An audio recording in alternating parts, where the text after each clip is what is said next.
bikers and riders, this is Hugh Johnson with this week's Snowball Video Snow Report. Deepcember continues, and we've had another round of steady snowfall here at Smuggs. We're rolling through early December with full-on midwinter conditions, and the mountain is skiing far better than the calendar would suggest.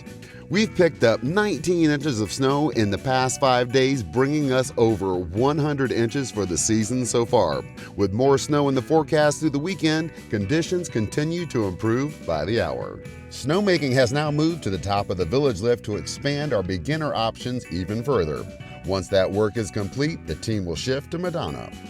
Also beginning Friday, all-winter program officially kicks off. Lessons, activities, shopping, and dining across the board.